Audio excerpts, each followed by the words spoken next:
Hello and welcome to Adventures in Venueland, an EVMC podcast. Join us for this all-access pass backstage and behind the scenes with some of the brightest minds that cross the scope of the live event industry. I'm Dave Rettelberger. And I'm Paul Hooper. We'll introduce you to incredible guests who journey with us as we dive deep into the world of venues, tours, festivals, and everything in between. Grab your laminate and meet us in Venueland.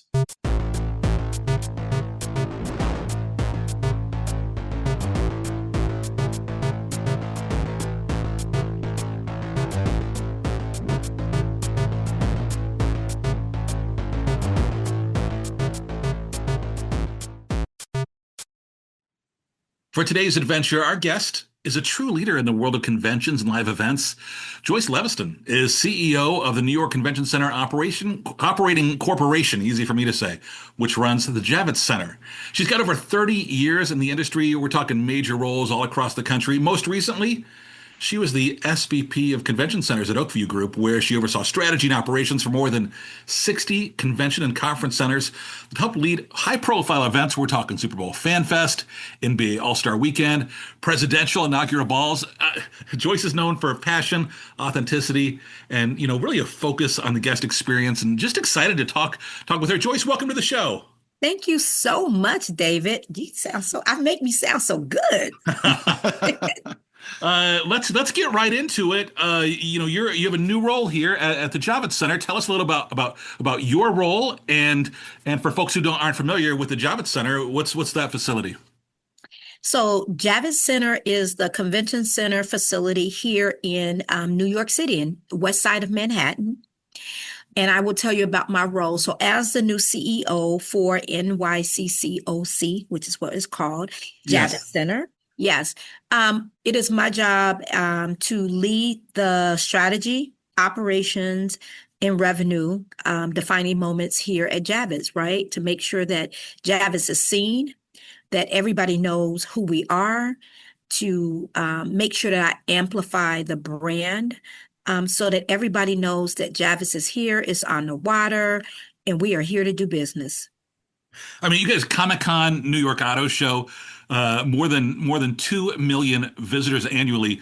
It's one of the busiest convention centers in the country. Yes, it is. Tell everybody that. Thank you very much. Tell everybody that. Tell everybody that, David. Let them know. But there's still dates. If they want to book, they can still call. That's right. We're gonna have a phone number at the end of this. There you go. So how long has the venue been open? The venue opened in 1986. Okay. Just had a huge renovation, right? Huge renovation. So during the pandemic, we didn't have anything to do. And so we opened an expanded north, what we call the expanded north building. That renovation added we spent $1.5 billion on an expansion, which included exhibit halls, meeting rooms, what we call multi-function spaces. Some people call them ballrooms. We don't call that anymore. A pavilion, a terrace, a 1.2 acre. How many acres is it? 2 acres? 1 acre? A 1 acre farm, actually. And we got 6.5 acre green roof with 9 beehives and literally a habitat for birds, 72 different species. Yes. That is wild. This is your entire roof is like it's like you said, it's almost a 7 acre green roof. Yes, it's amazing. It's amazing. Are there any job openings to maintain that? Because I'm thinking you have no idea what it takes to maintain it. I'm sure. We got some partners, though. We got some amazing local partners that help us maintain it, help us make sure that we are doing all the right things. I mean, we're catching rainwater. We are repurposing runoff water. I mean, you name it, we're doing it. That's amazing. You guys are known for being a hub of sustainability. And that's really the beginning of what that sustainability looks like. I mean, when you think about, it's amazing. We have over 3,000 cameras in our building as a result of just our public safety initiative. But as a result of that too, those cameras are capturing all of the wildlife that is coming. So most people think of wildlife when they think of the bird stories of bird watching, they think of it in Central Park. But what's happening on our roof is giving Central Park a run for its money. We have 72 different species of birds that migrate and come here. They're having babies. They just stopping by to just have a drink, have a eat, hang out for a minute, and then they're taking off to South America. Yes. It's so cool to imagine that. Do you ever get, are you allowed to go up there and walk around, or is that just kind of kept for the folks who know what they're doing? Only the folks that know what they're doing. But every now and again, if you're the right group, we can give you a nice tour. There you go. All right, very nice.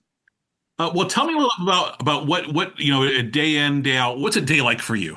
Oh my goodness. A lot of meetings. I'm either meeting right now or taking on opportunities to talk about Javis like we have right now. I'm either doing interviews, I'm doing meetings, and I mean meetings, both internal and external meetings to really talk about the rebranding, the relaunching of what we're doing for our brand. So as you know, Javits it started out as a trade show only building, right? It was really the reason that we can take the credit for being the busiest occupancy is because we were a trade show building and we stayed busy. Our dates were very focused and intentional. And then we had 70-80% of our attendees our shows were repeat shows. So Sure. it was hard to get dates in our building. Then we built this expansion. And when we Yeah. built the expansion, we did it to complement what we already had. We've been known as a trade show building for years, and now we have this new product. And this new product, not just in the sustainability space. Yes, we can do farm to table experiences when it comes to food. It's amazing. We're growing over 60 crops on that roof. We got beehives, all of that good stuff. But what we're really trying to do is say, what is the new mix and opportunities that we can bring to Javits, to New York from a business mix perspective when we think about, can we do more corporate business? Can we do more international business? Can we do more many-wide association business? The answer to all that is yes. And it's not been something that we've done before. We haven't had the hotels. We didn't have the space. Now we have a new product and everybody needs to know about it. The west side of Manhattan has changed. That is awesome. And I mean, for people listening who maybe haven't worked in a convention center, maybe you've been in a theater or an arena, convention centers are very complex, right? Lots of clients, different than I would say arenas and theaters primarily, and that often you are hosting these groups and brands that are kind of usually marketing on their own, and so you're kind of really hosts. I mean, I guess it's a little different because they're sort of promoting their individual events that are going to bring people in. And whereas the arena, you might be a little more hands-on in the weeds of promoting like a concert or something like that that's Right. coming. But being in the New York market certainly makes things even more unique because you're not only in one of the, just the largest markets in the world, but also you have a huge convention center, right? Like there's conventions that I'm sure can only go to like LA and maybe New York and maybe Nashville or something, right? And so it's got to be really interesting to host things on that scale that, uniquely can only fit in your building. And also because we're New York and we are the international capital business of the world, New York is, right? So there's a lot of headquarter businesses that are Yeah. housed here, right? People, and then there's a whole level of just leisure international people that are visiting here, right? The other thing I would say is that there's some very unique pieces of business that only happen or mainly happen in New York, right? So when you think about Fashion Week, it happens in New York. It doesn't happen in Las Vegas. It doesn't happen. Right. You know what I'm saying? It happens in New York. So when you think about some of the textile business that we do, when you think about, we're about to do Robin Hood and Disney up front. Nobody else is talking about Disney up front. I've been to 62 different buildings and I've never done Disney up front. So it'll be my very first time having that experience, right? And why? Because it's New York. So New Yeah. York, the truth of the matter is that there are things that will happen in New York that, one, don't happen anywhere else, but also when the world is being affected or when, the world is being affected by something, right? It often doesn't have the same impact in New York that it has everywhere else. Sure. It's a very, I know everybody likes to say my venue is unique. It is. Everybody does have their own unique thing about who they are, but I think that New York truly is unique because, as you say, we don't sleep in New York. We don't sleep. You can get anything you want in New York at any time you want it. And it's the same thing with us. It's like we can do anything in this building, almost anything in this building. And then we added some additional added value by deciding that we would be the best in sustainability, top technology and security, right? Innovative and own our own IT, right? So we own a lot of our own services, and we are the only convention center in anywhere. I would say the United States, but I know they don't do it outside the United States. So we're the only convention center anywhere that owns their own labor, that the actual labor force belongs to Javits. So it makes our operating budget probably, 5 times more than anybody else's operating budget. New York is very unique. Yeah, I was going to say, tell me a little about the team that you have there working at Javits. So I have an amazing team. So my executive team, I have people that have been in this building. Oh, I don't know. I want to say about 11% of our staff have been here over 20 years, right? So we have a very committed team, people that have raised their families, sent their kids to college, is off marrying, paid for weddings, bought homes, off of being able to say in multi-generations of families have worked in Javits and still work in Javits. It's amazing. And they really, they're vested in this community. They're invested in this building. They love this building, love it. And so me coming on, having one-on-one conversations with my team and my directors who can tell me, like I asked them, you've been here 28 years. Why? And they tell me, because I love it. This is what I did. This is how I started. Some of them started in one position and now they're, in another place, but they just love this place. They do not plan to leave until they retire.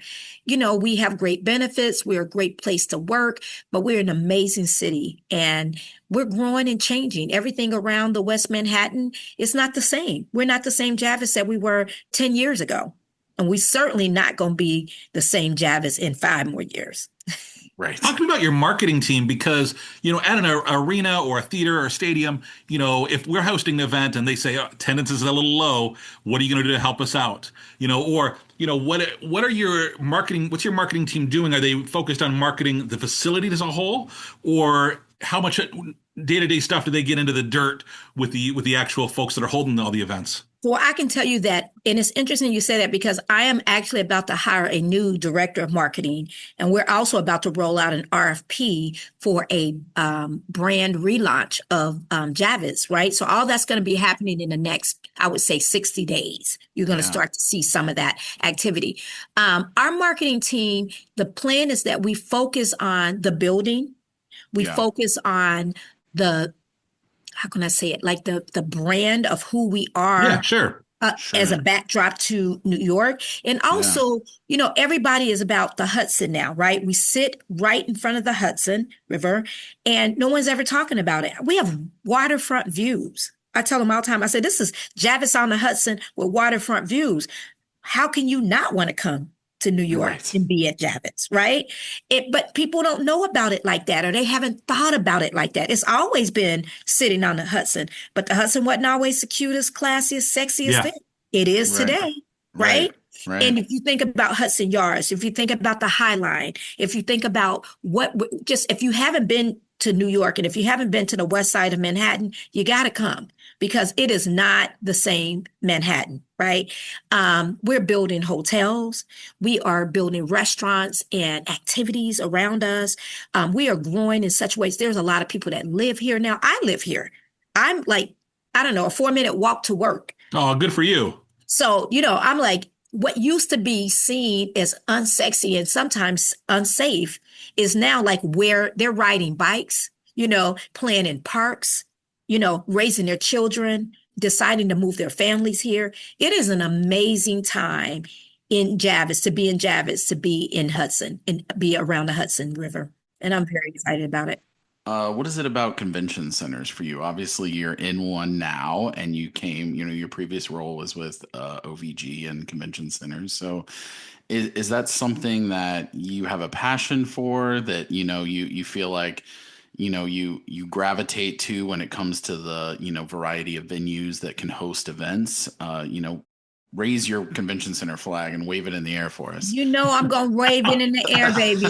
Let me tell you, convention centers raised me. I started at the San Diego Convention Center when I was 22 years old. I was I'm from Ohio, so that's why I was excited initially when you were talking about being in Columbus. What part of Ohio? Cincinnati. Okay, all right. Okay. Not far Cincinnati, from right? Lexington. Yeah, that's right You're between me like and right Paul. between So Dave and I. Yeah. Yes, yes. And if you know, the Cincinnati airport is in Kentucky, Oh right? yeah. Yeah. Yeah. So my family is, they're a mix between Kentucky. Even now, a lot of them live in Kentucky, even though, they're right over the rivers. We say they live over the river, right Sure. over the river. Since Cincinnati's got 7 suspension bridges. A lot of people don't understand how dynamic that is for a city. When I think about what we're doing and how I started, I left Cincinnati and moved to San Diego at 20 years old. By the time I was 22, I was watching them build the first ever San Diego Convention Center. And I did that from the window of the USO because I was a military wife. And I was like, what are they building next door? All that noise and that big old hole. And then when they told me it's going to be our new convention center, and then I said, oh, I'm going to work there. And I decided right then and there I was going to work at that convention center. And I did. I manifested it. I drove everybody crazy. And I was the first telephone operator to get hired at the San Diego Convention Center. And I worked at that convention center for 16 years. So I'm a convention center through and through. I have drank the Kool-Aid of the convention center. Okay, you can't tell me nothing anytime. And I've drank the Kool-Aid of like events and doing event management. So Yeah. anytime anybody is even talking about anything, I meet with young professionals in this industry. I'm involved in IAVM. I'm involved in IAEE. I'm involved in MPI, CISOs, you name it. I have a seat at the table somewhere. And I am forever trying to recruit people to consider convention centers. And I can tell you, one of my major passions for it is what a convention center can do and how it can improve the livelihood of the community it serves, right? When I was in Houston, I've gone from San Diego to Houston, to Miami, to Washington, D.C., to Boston. I've been in all these convention centers, went to Philadelphia, ran 62 convention centers, and now I'm in New York. So think about that. 7 different cities that I've lived in, and I've touched all these buildings. And I can tell you that how these buildings perform. When I was in Houston, what happened in New Orleans, we were able to be a friendly support to Katrina. And it's one of the things that I am so proud of is the work that we did when we shut down that building and took in our neighbors. And we took care of those neighbors and we housed those neighbors. We provided services for those neighbors. We built banks for those neighbors. We built post offices for those neighbors. We fed them. We relocated them to new homes. That's what you can do with a convention center, right? And especially if it's not in the middle of a crisis, it can be the best thing. It's a city within a city, and it can be built out in any way. So when you can do all of that, and you've done it, I've done, the RNC to the Super Bowl to to where I have hosted 57 heads of states in DC, where I've done the inaugurations. It can be any and everything. So to me, my heart is always going to be in convention center world, and I'm always going to be recruiting. Anybody is thinking about hospitality, I'm going to be talking to them about what do you want to do, and you should think about a convention center. And this is why. I love it. it's very comes through very clearly and very authentically when we chat with you. And one of the things that's so different about a convention center from the theaters and the arenas is you guys host such a wide variety of events. I mean, like we always talk about, hey, you never know what you're going to see when you come to work on any given day because some days it's rap and some days it's monster trucks. But But you guys even have I would say even a bigger variety of stuff than we do. Oh yeah, yeah. We do. You're so right. And then it can be transformed. I mean, we literally take empty spaces and we transform them. We bring in products. We raise the bar when it comes to AV and sound, right? And actually innovation. I've done things where we've worked with pharmaceutical groups and we've launched new products, drug products that we use today, right? Maybe it's a product for diabetes. Maybe it's a product maybe it's Ozempic. Maybe it's, whatever the newest crave is. So we have that going on. Then to your point, we can host, 57 heads of state. Right. We can Right. become the United Nations. I built a United Nations table inside where we had United Nations meetings inside the convention center. You would not have known you weren't at the United Nations. Right. Right. And then the very next day, we might be putting down a roller derby, floor. Right. Or I might be working with Showtime to set up one of the biggest boxing fight matches there. Right. And then the next day, I'm educating people at the Neuroscience Research Association, where all the doctors need to get all their CEUs there, right? So that they can continue to do the work that we need them in the medical field. So we are any and everything that can happen at a convention center, and that's exciting. One of the things that's universal between all event venues is hospitality. And I know that that's a big passion for you. What makes great hospitality when someone comes through your doors? Your heart, your empathy, how you receive people. I think of our houses. I always say, this is your home. This is your guest. How are we going to receive our guests? We're going to receive them with a smile. We're going to ask them how we can say yes. We're going to look for ways to always say yes. We're going to notice their face. And if they look confused, we're going to make sure we walk up to them and we take care of them and say, how can I help you? Are you looking for this hall or this location? Are you looking for something to eat? We have concessions here.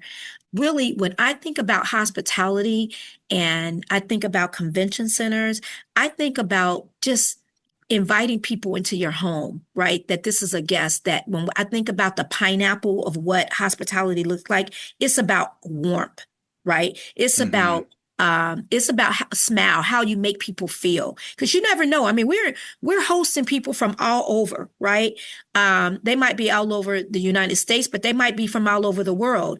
I tell my team, the second they get out of that taxi, we have an opportunity to change their life. Right. We have an opportunity. We don't know. They might be going through something and you just made it just that much easier for them to get through the day. Just by greeting them, just by giving them offering them a hand to carry that bag or, direct them to the right place where they need to go. Or maybe they're just looking for a place to sit down so that they can, gather their belongings. And then, they might just say, I'm not really sure. I'm trying to figure out what's going on with my hotel. And, I might have a service or a guest services person that can step up to the plate and say, well, let me call the hotel for you. Let me help you get a reservation at one of the finest restaurants with the top chef. Like when you think about hospitality, it's the full service of what you get when you come in. It's a smile. I always say Disney gets it right. Be my guest, be my guest. Yeah. So that's how I feel about hospitality. And that's how I feel about what we can do in convention centers. And I absolutely love this industry. I can't imagine. This industry found me. I didn't find it. It found me.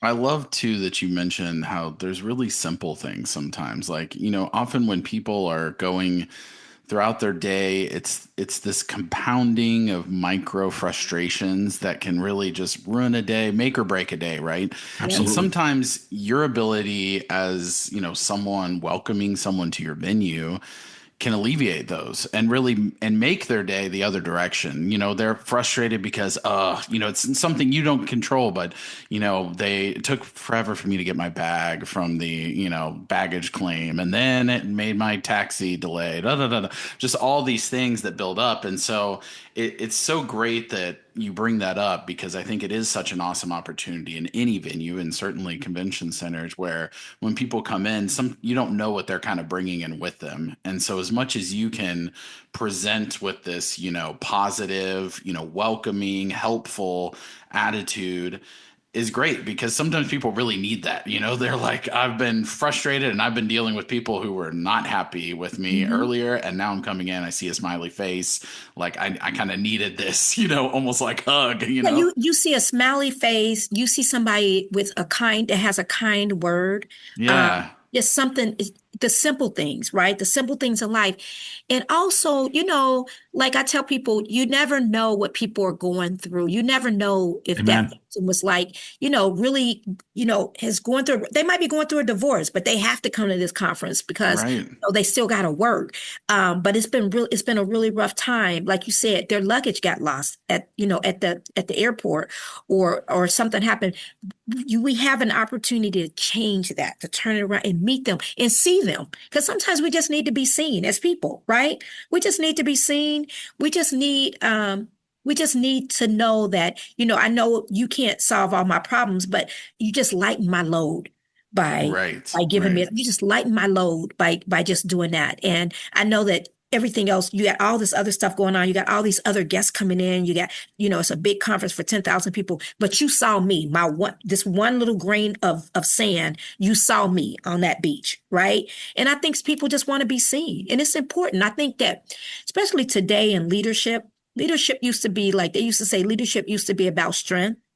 Then it became like, it was about like brain power, you know? And I think today leadership is really about courage and heart, right? Mm. Being able to be empathetic, being able to be seen and seeing people and being respective person, right? And so for me, that's kind of how I try and look at everything. I try to lead that way, lead across my organization that way, so that everybody on my team understands this is what's important to her. It's important to us. If I can grow that, I can draw and push that out. Now I got a whole team of people, all my guest services staff, everybody that works for me is in the yes mode. Let me help.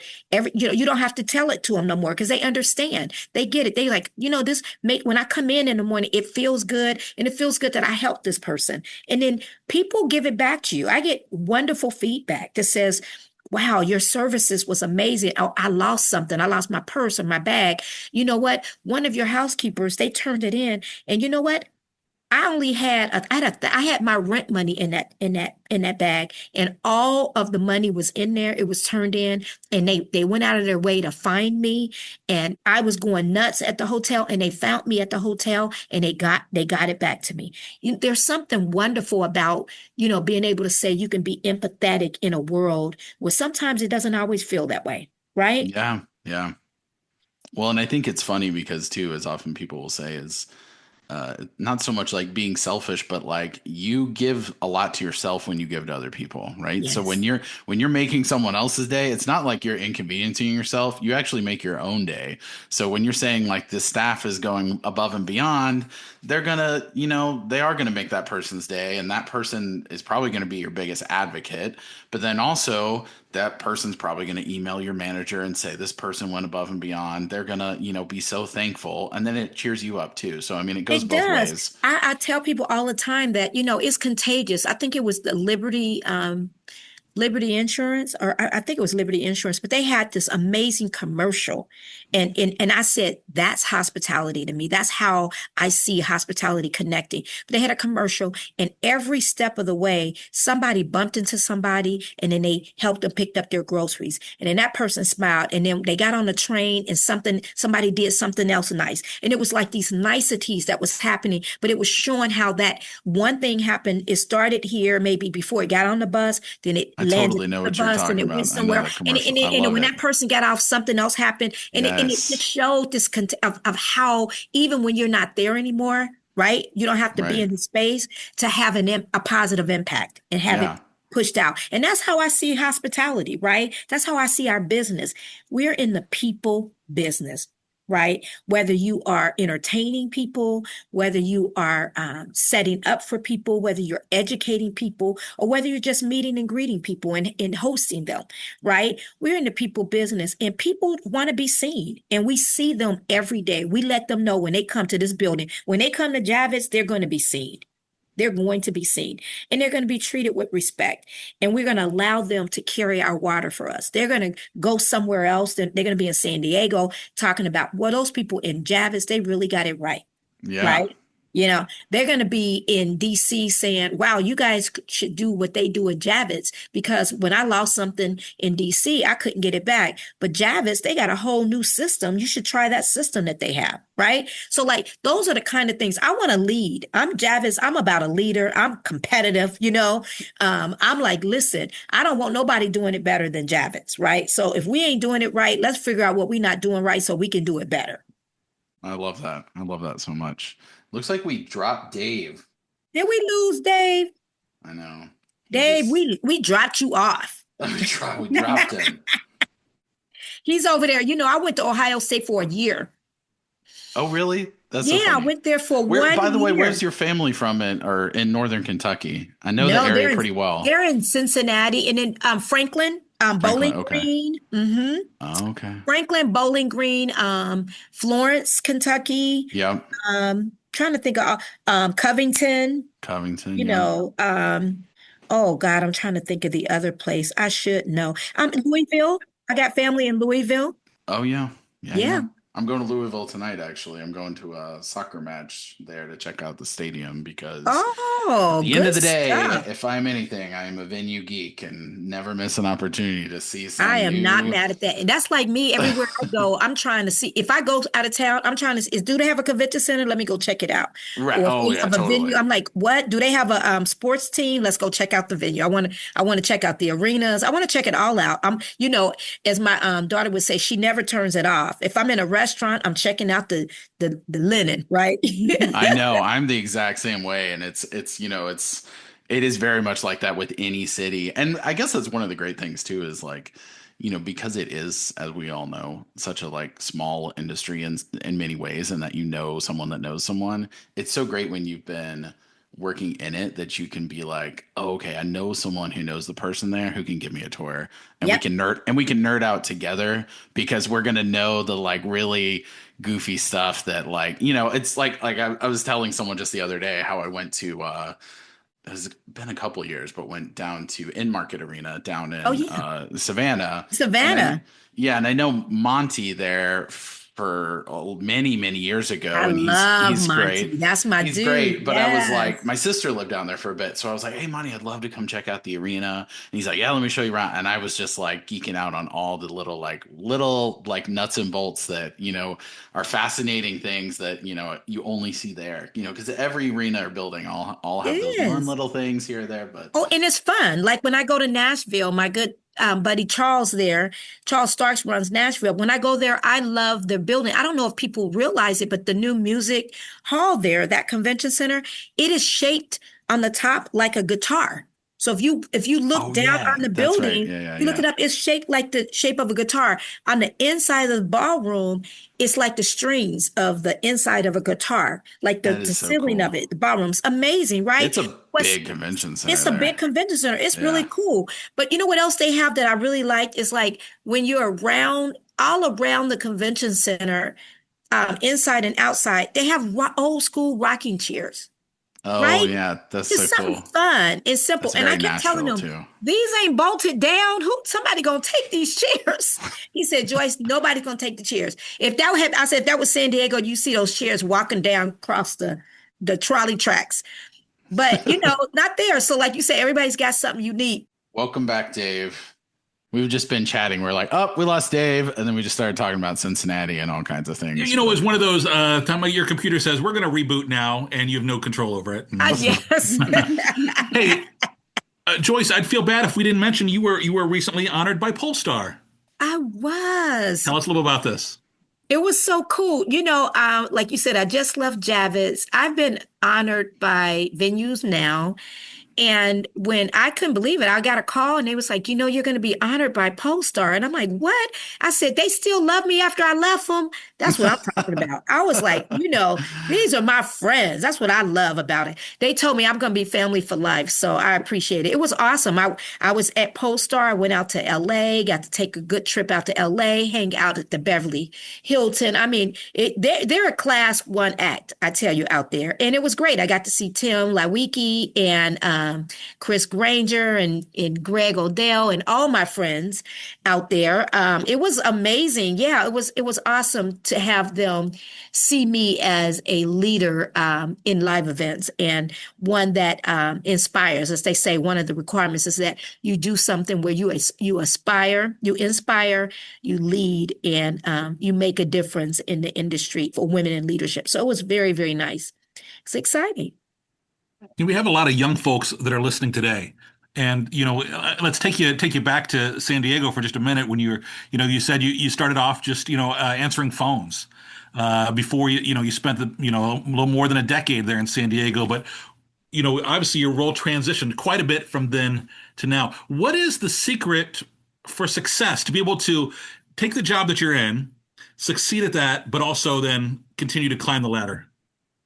You know what? I would say the secret is always learning, being open to be able to be mentored and supported. It's important that people speak your name and the value of what you offer when you're not in a room. And that's what I've had. I've had amazing sponsors. Yes, I've had mentors. Carol Wallace, who ran the San Diego Convention Center for 26 years, also happened to be from Cincinnati, Ohio, and took a liking to me, saw things in me I didn't see in myself. And she really just continued to pour water on this seed. She made sure that if opportunities came up while I was in San Diego, that not that I was given the job, but I had the opportunity to apply for the job, right? To be considered for it. She was a really big advocate for like train the trainer and hiring from within. Mm-hmm. So that was really helpful. It really helped that, she could see me not for what I had done or what I was doing, but what I could bring to that I could bring something to the future. And then as a result of that, that support, other people see you, right? Yeah. So I've been really lucky to have people speak my name in rooms, but I worked hard. I was out there and I was advocating for my customer and my client. Like, I drank the Kool-Aid. They said, make sure that you are taking care of the customer so I became very involved as an event manager. When I moved in from a telephone operator, I moved into an event coordinator. And when I was in those spaces, I just made sure that I was very involved. I listened to the clients. I found out what they wanted. And, we had this culture of saying yes, right? And so for me, I was like, okay, well, they said we can say yes, we can do this. And sometimes I used to have to get my hand slapped a little bit. They would say, we didn't really mean for you to say yes to that. And I said, well, you didn't separate it out. And that's what we said. And I already said it now, right? And so we're going to do it that way. And next time I won't say yes to that, but I get it. But I will tell you, as a result of that, I've never really had to really interview for another job.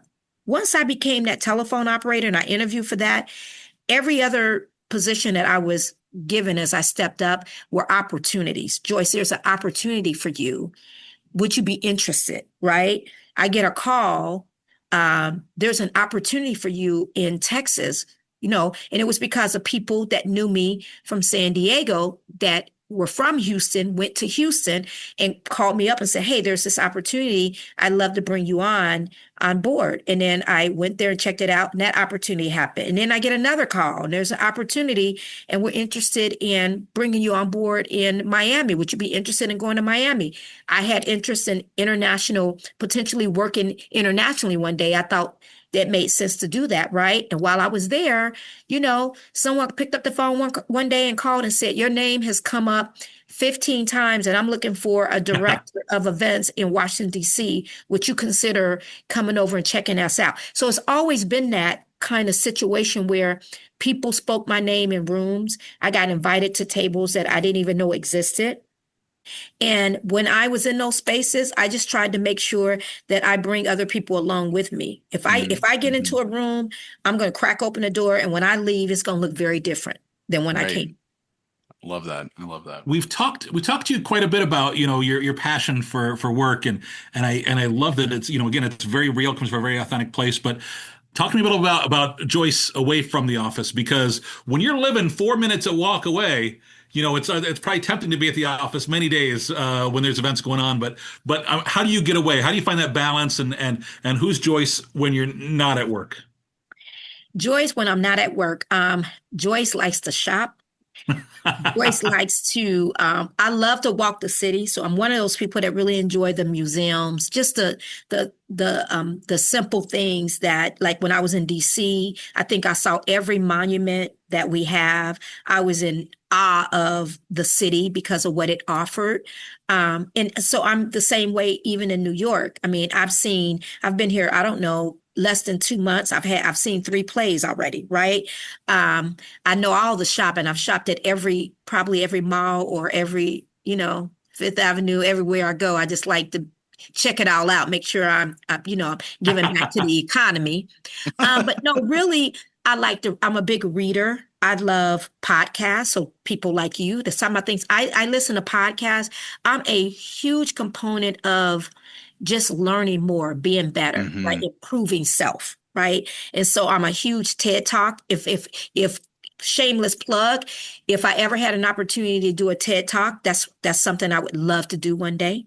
Oh Right. yeah. So think about those things. When I think about like podcasts, I used to think, oh, one day I'm going to create my own podcast. But now everybody has a podcast. So now it doesn't feel so, not not that you're not special, but I can just No, we speak, I get can it. just We talk get on it. yours. I I'm can just just talk kidding. on your podcast. Right. But I definitely would be honored to do something like a TED Talk, because I think, I'm just real big on how do we grow our next Yeah. generation? How do we leave Yeah. stuff behind? And how So do we true, make yeah. sure that we help bring them along to for the next ride? Joyce, before we let you go, I want to hit you with our fast five. It's just 5 quick questions, looking for your short, immediate Uh-oh. response. Uh-oh. Here it go. Here it go. Do you remember your very first concert? I don't know. What was my first concert? Oh man, I had to go to a concert with my sister. So it could have been Frankie Beverly and Mays. It Nice. could have been Janet Jackson, but I think it probably was Frankie Beverly and Mays, because then I was really young and I didn't know who they were. But I was up there, joy and pain, sunshine. Do you have a favorite event you've been a part of? Oh man. So I've been a part of a lot of events. My favorite event probably was well, I don't know if it was my favorite event, but it was the thing that I felt like had the greatest impact on me. And that was the work that we did when I talked about the George R. Brown and the work we did for Katrina. Yeah, Mm-hmm. we called it We Move Mountains, but for about 8 weeks we housed people, we changed their lives, we made it better. Um, we got smart about how the community comes and takes care of the human side of the business Yeah. versus the commercial side. So it's probably the thing that I'm most proud of. You've been coast to coast, and quite a few places in between. Who's got the best food in the country? Oh, I would say New York. I think, Phil, you have to say that right now. Hey, Philly's is not bad either, though. I got there to you go. tell you, Yeah. Philly ain't bad either. Is there a museum on your bucket list you haven't been to yet? I haven't been to the MoMA. Oh, okay. All Oh right. yeah. Very nice. I have not. Last question for you. What's your theme song? So there's a TV show all about Joyce and all your adventures. What song plays over the opening credits? Mary J. Blige, you ready? Now, ready? Just fine, fine, fine, fine, fine, fine. Ooh, that's my jam. In fact, it's such my jam that if I'm feeling bad, my son sends me that song. He said, just Oh, put your Mary J. Blige, mama. Everything's just fine. that's great. I love that. Joyce, anything you want to plug here if people want to learn more about Javits Center or reach out to you or anything? Absolutely. Listen, Javits Center is on the rise. We're about to do a new relaunch and rebrand for Javits on the Hudson with a waterfront view. We're going to talk a lot about what we're doing in the sustainability world. We're going to talk a lot about the security technologies that we're doing and the innovation. But more than anything, I just want you to know that Javits is here. We are open. We are accepting applications. If you want to work here, put it in. Work here. You can work here, you can live here, and you can grow here. Love that. Hey, thank you so much for taking the time to join us today. I really appreciated learning about you. And Paul, this is our first official convention center guest, right? Maybe, possibly. I don't know. Other folks who've dabbled, but Certainly nobody we has need done more. quite what Joyce Yes. has done. Yes. Well, I appreciate you guys having me here. Thank you so much, Paul. It's been a pleasure, Paul and David. Thank Yeah. you so much. I'm looking forward to plugging Adventures in Venueland. I love it. That's pretty crafty. Who thought Thank of that? That's that would be Paul Hooper right there. He's our creative guy. We invented our own word. We decided that was our we goal, needed is to create our own word. So if you Googled it was easy to find. You know what though? But you know what? And look, and people are talking about you today because they were like, There you "Well, go. you on Venueland?" Yeah, I was on Venueland. Now I can brag about it, David and Paul. I can There tell you myself, you need to go to Adventures on Venueland because I was there. There you go. Well, thank you for that plug, and thanks for everybody listening to this episode of Adventures in Venueland. Remember, you can subscribe and find more episodes wherever you listen to your favorite podcasts. We do love your 5-star reviews. It helps others find us. Until the next adventure, I'm Dave Ruddleberger. And I'm Paul Hooper. Thanks for listening, everyone.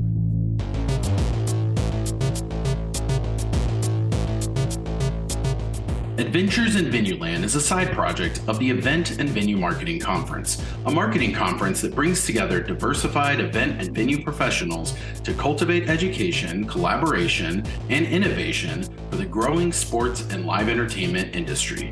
Find out more at eventvenuemarketing.com. Audio editing and mixing by Camille Faulkner. Design and digital advertising by Megan Ebeck. Copywriting and publicity by Samantha Marker.